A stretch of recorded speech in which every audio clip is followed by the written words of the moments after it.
Hello everyone. Welcome back to Real China English. I am Leo. And I am Sarah. It is wonderful to be here with you all. Sarah, today I have a question about something I saw yesterday. It was a Tuesday at 2 p.m. I went to a Starbucks in Shanghai. Okay, 2 p.m. on a Tuesday. Yes, and the Starbucks was full. There were no empty seats. Everyone had a laptop or an iPad. They were working, but they were not in an office. Who are these people? Ah, Leo, you saw the new army of Chinese workers. We usually call them the self-media people, Meiti, or freelancers. Self-media. That means they make videos for TikTok, or write articles, or do live streaming. Exactly. They work for themselves. They are not unemployed, but they don't have a boss, and they don't have to clock in at 9 a.m. This brings me to our main topic today. It feels like this group is growing very fast. It is growing incredibly fast. So, here is my question. Does this trend shock the people who still go to the office every day? Shock is a strong word, but yes, it creates a huge impact. I think there are three main feelings that office workers have when they see these self-media people. What is the first feeling? The first feeling is jealousy. Jealousy? Why? Imagine you are sitting in a small cubicle. Your boss is angry. You are tired.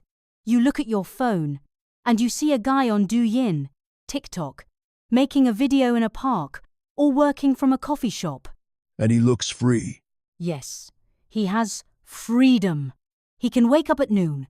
He can travel.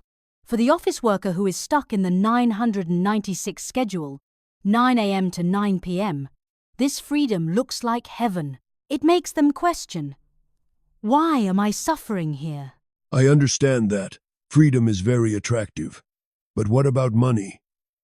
Is that the second feeling? Yes. The second feeling is disbelief about the money. Disbelief? Yes. In a traditional company, your salary grows very slowly, maybe 5% or 10% a year. But in self-media, you hear stories of people becoming rich overnight. Like the live streamers we talked about before? Exactly. Even a normal person doing travel videos might earn 3 times more than a corporate manager. This shocks the office workers. They think, I studied hard, I have a degree, I work hard. Why does that guy with a camera make more money than me? It feels unfair to them. It breaks the old rule that hard work in an office equals success. Correct. It creates a lot of anxiety. People feel like they are missing out. They feel like they are on a sinking ship, while the self-media people are on a speedboat. Okay, so we have jealousy and disbelief. But Sarah, surely it is not all perfect? Is there a third feeling? The third feeling is doubt or reality check. This is the other side of the coin. What do you mean? While office workers are jealous of the freedom, they also see the instability. Instability. You mean the risk? Yes.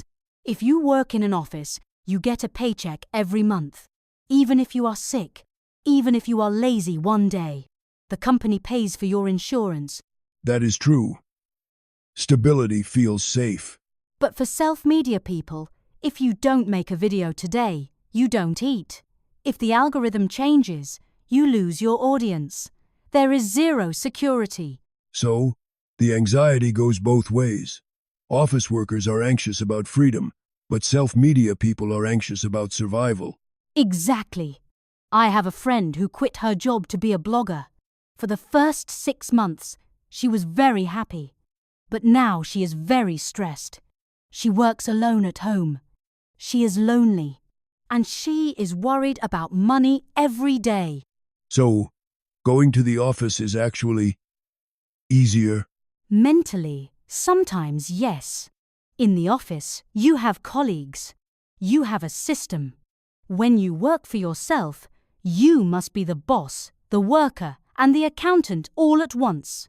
That is a good point. Sarah, Let's look at this from a family angle. What do Chinese parents think?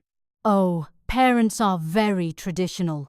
To most Chinese parents, self-media sounds like unemployed. Laughs, really? Even if they make money? Yes, even if you make 20,000 RMB a month making videos, your mum will still say, please find a real job.